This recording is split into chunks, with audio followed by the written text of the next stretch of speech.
रतनपुर नाम के गांव में बनवारी नाम का एक गरीब किसान अपनी पत्नी और 2 बच्चों के साथ रहा करता था।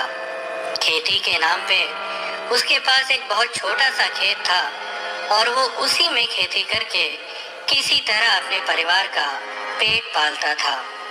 विमला, हम कभी कभी सोचत हैं कि भगवान हमका गरीबी के अलावा कभी कुछ नहीं दिया। अब तो बच्चा सब भी बड़ा होने लगा है, समझ नहीं आता घर का खर्चा कैसे चलेगा।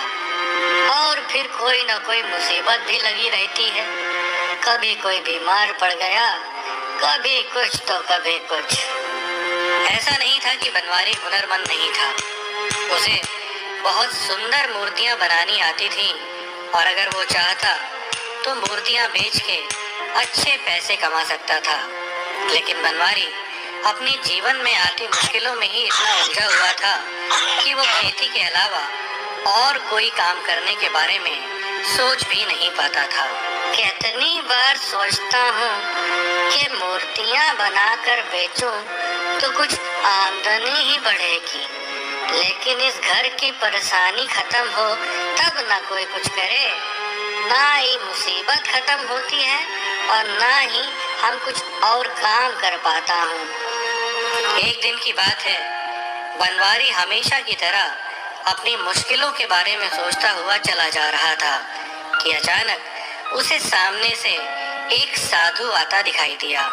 बनवारी ने सोचा, बनवारी, ऐसा लागत है कि तुम्हारा नसीब ही खोटा है। चला साधु महाराज से ही पूछा जाए कि तुम्हार किस्मत कब खुली। और उसने साधु महाराज को अपनी सब परेशानी बताई कि कैसे उसके जीवन की मुश्किलें और उलझने उसे आगे बढ़ने से रोक रही हैं। साधु महाराज ने उसकी बातें बहुत ध्यान से सुनी और कहा, तुम्हारी समस्या का हल है मेरे पास, लेकिन इसके लिए तुम्हें मेरे साथ चलना होगा। और दोनों चल पड़े, साधु आगे आगे और बनवारी पीछे पीछे।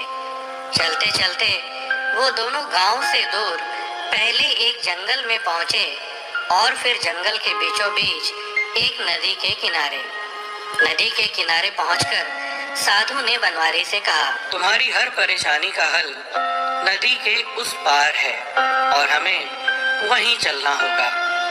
ये कहकर साधु वहीं एक छोटी सी चट्टान पर बैठ गया। बनवारी थोड़ी देर खड़ा रहा और फिर साधु की देखा देखी वो भी साधु के पास ही बैठ गया। बनवारी इंतजार कर रहा था कि साधु महाराज कब कुछ बोलेंगे और कब वो दोनों नदी के उस पार जाएंगे। पर बैठे बैठे काफी देर हो गई, लेकिन साधु ने कुछ भी नहीं कहा। हारकर बनवारी ने ही साधु से पूछा, महाराज, आप किसका इंतजार कर रहे हैं? आखिर हम नदी के उस पार कब चलेंगे? साधु ने कहा, अरे देख नहीं रहे हो नदी में कितना पानी है? मैं इंतजार कर रहा हूँ कि ये पानी सूखे तो नदी पार की जाए। साधु की इस बात पे बनवारी को हंसी भी आई और गुस्सा भी। वो बोला, कैसी बात करते हैं महाराज? नदी पार करने के लिए भी भला कोई नदी के पानी के सूखने का इंतजार करता है? नदी तो हम तैर के भी पार कर सकते हैं, किसी नाव से भी पार कर सकते हैं, इंतजार किस बात का? बनवारी की बात पे साधु ने मुस्कुरा के कहा, बिल्कुल सही कहा तुमने बनवारी, और यही तुम्हारा सबक है। हमारा जीवन भी एक नदी की तरह है और नदी के पानी की तरह जीवन में मुश्किलें कभी खत्म नहीं होती, बल्कि कभी कम तो कभी ज्यादा होती हैं। अगर हम जीवन में कुछ करने के लिए, आगे बढ़ने के लिए मुश्किलों के खत्म होने का इंतजार करेंगे तो इसी किनारे बैठे रह जाएंगे और कभी भी उस पार नहीं पहुंचेंगे जहां हमारी मंजिल है। साधु की बात से बनवारी की आंखें खुल गईं। उसने झुक के साधु को प्रणाम किया और तय कर लिया कि अब वो बिना कोई बहाना बनाए जीवन की हर मुश्किल का सामना करते हुए खेती के साथ साथ अपने नए काम पर भी ध्यान देगा और अपने परिवार को गरीबी के अभिशाप से बाहर निकालेगा।